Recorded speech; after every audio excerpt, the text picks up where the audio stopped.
Now let us study transport of food to different parts of the plant.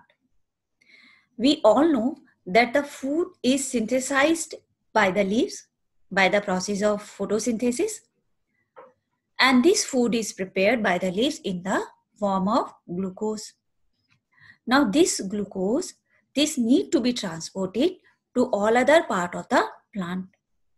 This process is known as translocation. As we have studied in 9th standard also, the phloem consists of sieve tube and companion cells.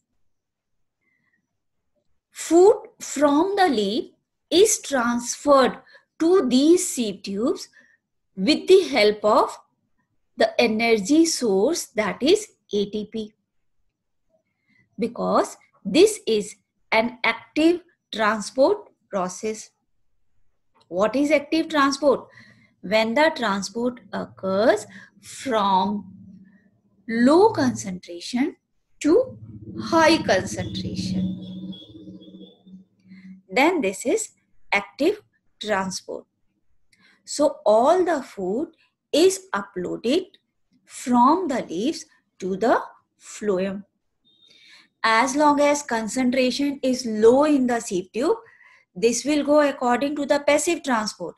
But when the concentration becomes low in the leaves and high in the sieve tube, then it occurs by the active transport process. Now from the sieve tube, this food is transported to roots also, to stem also, wherever it need to be stored. It may be fruit also, it may be bud also. Now this is the sieve tube. You can see here, this is the sieve tube. It is because of these holes that it got its name sieve tube. And these fibers, they are the supporting element here. These are the modified parenchyma cells that manage the function of sieve tube. Now, how does this process occur in phloem tissue? As I have told you that this is energy requiring process. Glucose present in the leaves is first of all converted into sucrose. Glucose plus glucose is equal to sucrose. So this sucrose is transported to sieve tube, first by the passive transport, then by active transport by utilizing ATP. When the solute concentration, when I am saying solute concentration, I mean sucrose concentration in the sieve tube increases, then its osmotic pressure decreases. So water from the vessels of xylem move to the sieve tube, because water always move from high water potential to low water potential. So now the sucrose got dissolved in water, and this sucrose is now transported in the dissolved form. Now in which direction this is going to move? It depends. Where is the storage part? Because that storage part may be the root, as in case of radish, carrot. It may be the fruits. It may be the growing bud. It may be the stem part like potato, sugarcane. So here, leaves are known as the source part. This is the source. And where it need to be transported, where it need to be stored is known as the sink. So here you can very well observe that from the leaf cells, this is transported to sieve tube. And this is the xylem vessels in which, due to the transpiration pull, water is moving in the upward direction.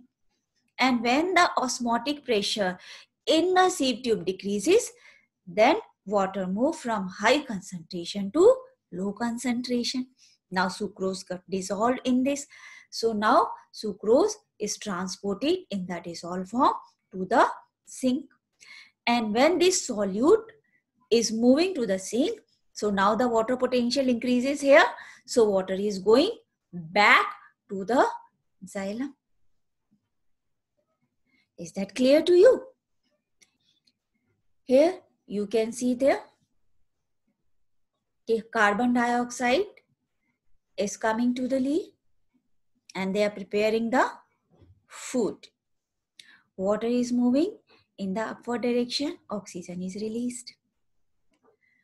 Now this is the phloem tissue shown here. Here you can see that the amino acid and the other substances, these are transported by the phloem tissue. They are in both the direction. They may be to the root, they may be to the other upper part, the fruit or the bud or the seed. So this food transport is bi-directional with the help of the sieve tube. Very clearly seen here. These are the phloem tissue showing the sieve plate. Very clearly sieve plate is shown here like a chalni. Sieve is nothing but a chalni. And these are the companion cell. Why companion cells are required? Because we know that sieve tube, they are not having the nucleus.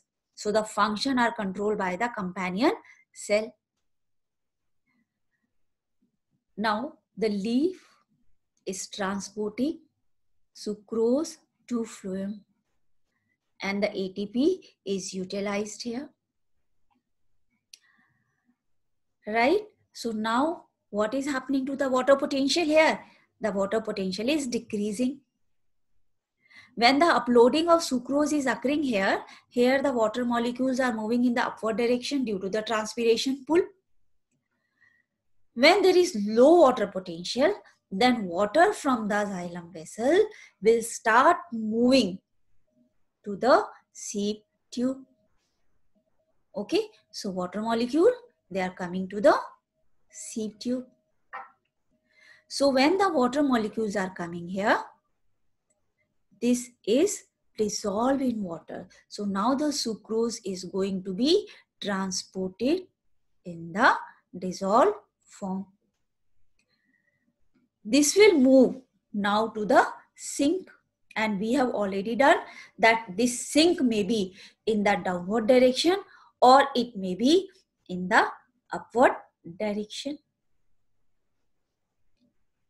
See, now due to the pressure flow, this is moving to the sink.